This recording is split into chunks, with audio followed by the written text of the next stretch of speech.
Siksik, liglig at umaapaw sa mga isyong pampolitika ang taong 2025. Yung akala ninyo siguro last year pa nangyari, nagkakamali kayo dahil ngayong taon lang yan. Ako po si Dwight De Leon, balikan natin. Missing sabongeros. Pandemic time pa nawala ang dose-dose ng sabongeros sa iba't ibang bahagi ng Luzon. Pero ngayong 2025, tila muling lumutang ang issue mula sa kailaliman ng lupa. Isang whistleblower, si Julie Patidongan, ang lumantad at nagsabing matagal nang patay ang mga nawawala at pinagtatapon daw sa Taal Lake.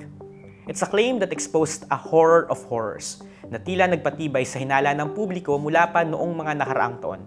That is a mass disappearance connected to illegal gambling syndicates. Sumunod ang search effort sa Lawa kung saan ay mga human remains na na-retrieve at pinaniniwala ang mga labi ng mga missing sabongeros. Nadawit sa kontrobersiya si Atong ang mastermind di umano sa pagkawala ng mga sabongero. Bagamat 2022 pa siya unang naiugnay sa kaso dahil pagmamay-ari niya ang cockfighting arenas kung saan huling nakita ang mga biktima, ngayong taon lang siya itinurong mastermind ni Patidongan, ang kanyang dating empleyado. Bago matapos ang taon, nagdesisyon ang Department of Justice na maghain ng kidnapping cases laban kay Ang at sa iba pa, kabilang ang ilang miyembro ng kapulisan. Mahaba pa ang tatakbuhin ng kaso ng missing sabongeros at mailap pa rin ang hustisyang inaasam ng kanilang mga iniwang mahal sa buhay. Election surprises. Maraming sorpresa ang bumulaga sa mga Pilipino nitong nagdaang eleksyon.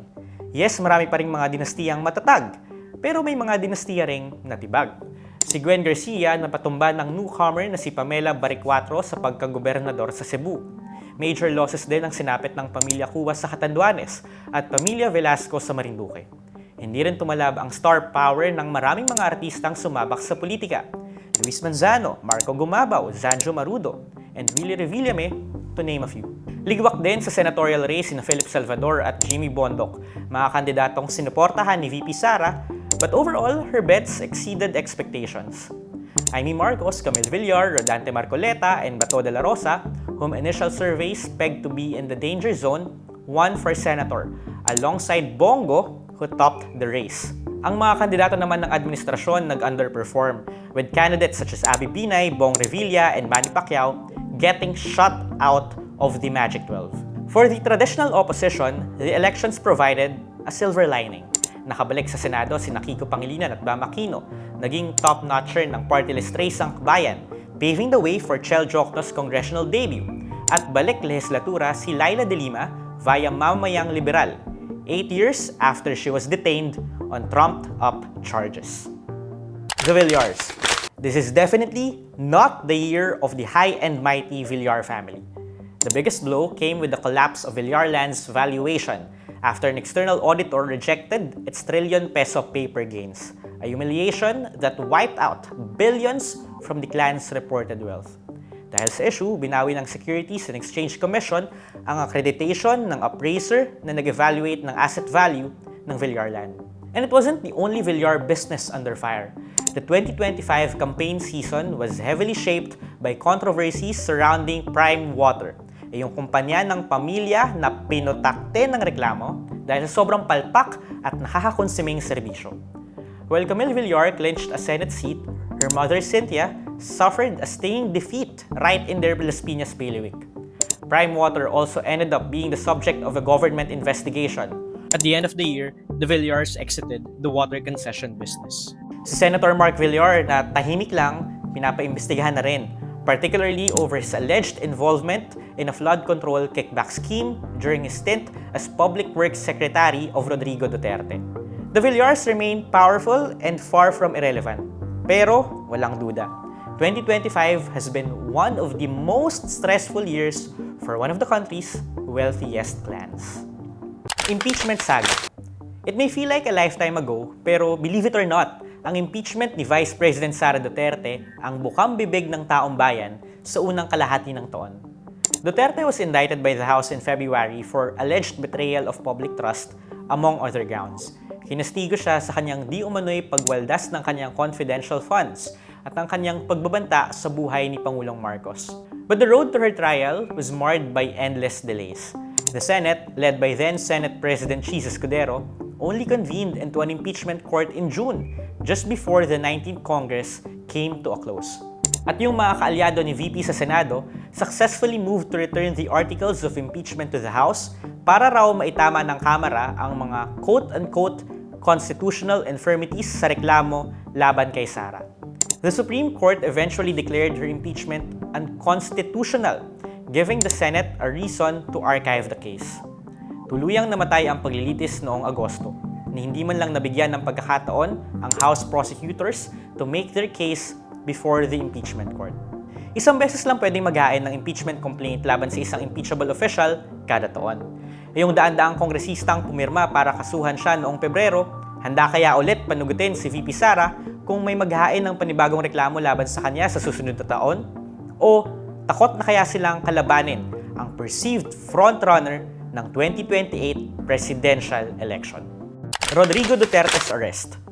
At the peak of his power, it was unthinkable. Yet it happened 3 years post-presidency. Rodrigo Duterte was arrested on a warrant issued by the International Criminal Court. Ang kaso, crimes against humanity patungkol sa kanyang giyera kontra droga, kabilang na ang extrajudicial killings nang siya ay naging alkalde ng Davao City at Pangulo ng Pilipinas. Hindi na miyembro ang Pilipinas ng ICC, so the tribunal coursed its request to arrest Duterte through Interpol, of which the Philippines is a member. It's wild to think that his surrender was facilitated under a government once allied with his daughter. The arrest further divided an already politically polarized electorate. Rodrigo Duterte and the Duterte brand remain wildly popular, even as his bloody war on drugs, which killed thousands, drew global backlash. He even won the Davao City mayoral election in May kahit pa malabong makapagsilbi siya sa kanyang nasasakupan. Lumabas sa kalsada ang Duterte loyalists para magprotesta, hindi lang sa Pilipinas, kundi pati sa Netherlands. The Duterte camp tried to fight for his release, while their disinformation machinery propagated narratives portraying him as a victim of injustice. Pero hindi tumalab ang kanilang argumento sa ICC na binasura ang hiling na pansamantalang palayain si Duterte nitong Nobyembre. Masalimuot pa ang daang tatahakin ng pamilya ng drug war victims, pero maasa silang ang hustisyang hindi nila nakamit sa Pilipinas ay makukuha nila sa pandaigdigang batas. Marcos versus Marcos. Hindi lang mga Duterte ang source of stress ni Pangulong Marcos, kundi pati sarili niyang kapatid. Matagal nang may lamat ang relasyon nila ni Senator Amy, pero unti-unti itong lumitaw sa publiko hanggang sumabot sa point of no return. Para sa eleksyon ng Mayo, initially ay isinama ni Bongbong si Amy sa senatorial slate nito. Pero si Amy mismo ang umalis bilang protesta sa pag-aresto ng kapulisan kay dating Pangulong Rodrigo Duterte.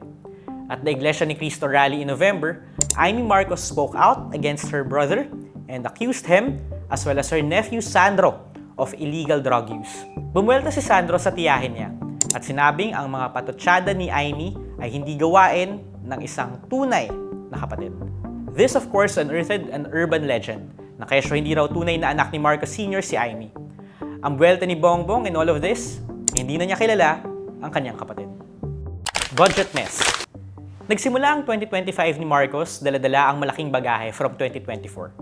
Palpak ang 2025 national budget. Its harshest critics called it the most corrupt budget ever passed. Zero subsidy para sa PhilHealth, budget cuts sa DepEd, at billions of pesos para sa social aid program na, sabi ng mga kritiko, nagpo-promote ng patronage politics. Nagturoan pa ang Senado at Kamara kung sino ang mga nasa likod ng alleged hocus-pocus sa BICAM, isyung dinala ng Duterte faction sa Supreme Court. That was just the start. The issue opened a can of worms on just how brazen officials in government are in corrupting the people's money. Nabigyan ng spotlight ang unprogrammed appropriations. Essentially, standby funds lang dapat, pero lumobo ang allocation sa ilalim ni Marcos. Broadly labeled din ito at hindi properly itemized sa publiko, kaya malakas ang kapangyarihan ng ehekutibo sa pag-disperse ng pondo. Sa mga nagdaang taon, ginamit ang UA para pondohan ang flood control projects, na ngayon ay alam ng taong bayan na nagamit ng mga tiwaling opisyal sa pagnanakaw. Civil society stepped up and demanded transparency in the budget process, including calls for an open BICAM. But the House and the Senate's promise to step up drew mixed results. 2026 is a reminder to not drop the ball. For civil society, for media, for the church, for the general public. As former Finance Undersecretary Shelo Magno said, tax ng ina mo, bantayan mo. Flood control scandal. Yes, the Philippines is a resilient republic. Naalala ko nung bata ako kapag hinahambalas tayo ng malalakas na bagyo, ang ipinapangalandakan ay yung kakayanan nating bumangon mula sa sakuna. But somewhere along the way, di ko alam kung anong nagbago. We collectively realized that resilience isn't a badge of honor. It's something forced upon us because our leaders fail us. The flood control scandal is perhaps the biggest corruption issue since the PDAF scam of the 2010s. We had Janet Lim Napoles more than a decade ago. This year, congressional hearings exposed us to a new generation of corrupt actors.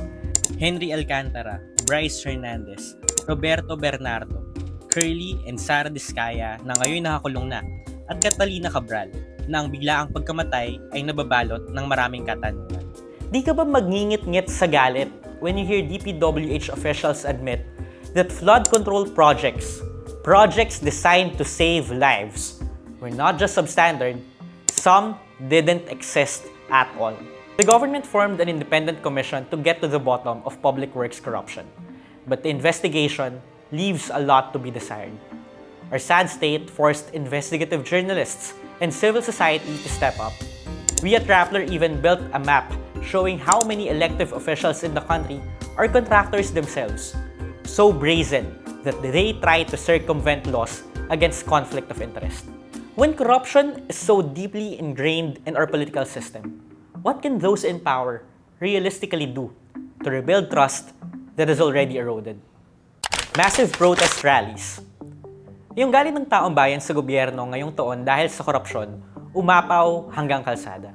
It was perhaps the largest wave of anti-government demonstrations the country has seen in years. Nandyan yung rally ng religious group na Iglesia ni Cristo na dinaluhan pa ng ilang pro-Duterte personalities. The anti-Marcos, anti-Duterte traditional opposition also mounted their own rallies in September and November across various parts of the country. Ang panawagan, lahat ng sangkot, dapat managot. But the protests also exposed cracks within the opposition. May isang faction pushing for the resignation of both President Marcos and Vice President Sara at nananawagan pa ng isang transition council. Other opposition groups, however, are reluctant to carry that demand. This disagreement led to split demonstrations. And as Sara Duterte emerges as the early favorite for the next presidential election, here's the problem. How can the opposition build a strong, united force to prevent a Duterte comeback in 2028? Your guess is as good as mine, but who knows? The 2028 elections may yet surprise us. Leadership shakeups. 2025 gave us numerous stories of political rise and fall. Sa nakaraang sono ng presidente noong Hulyo, ang nasa likod niya ay sina Chis Escudero at Martin Romualdez. The year ended with neither of them still in the line of succession. Si Escudero napalitan bilang Senate President ni Tito Soto noong Agosto, following growing discontent among his colleagues over how his majority was handling the Blue Ribbon probe into the flood control mess. It didn't help that Rappler unearthed the campaign donation he received in 2022 from a flood control contractor. Si Martin Romualdez nagbitiw bilang Speaker of the House at pinalitan ni Bogie D. Ito ay matapos ding madawit ang pinsan ng presidente sa flood control scandal. Si Zaldico nagbitiw bilang kongresista matapos hindi sundin ang utos ng Kamara na bumalik ng Pilipinas para harapin ang mga kaso laban sa kanya. Si Zaldi kasi ang itinuturong may-ari pa rin ng scandal-plagued contractor na SunWest at ang supposed mastermind ng mga irregularidad sa 2025 budget.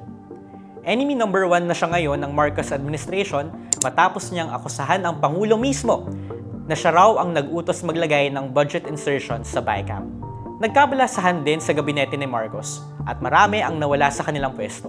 Manuel Bunoan, Amena Pangandaman, and Lucas Bersamin, to name a few. Patuloy na dumadaos-dos ang satisfaction rating ni Pangulong Marcos. Can he bounce back in 2026 and avoid becoming a lame duck president? Those are the top political stories of the year. Salamat sa pagsama sa Rappler para sa isang makabuluhang taon. Patuloy niyo kaming samahan sa 2026. Visit the Rappler website, download the Rappler app, and if you can, donate to our investigative fund.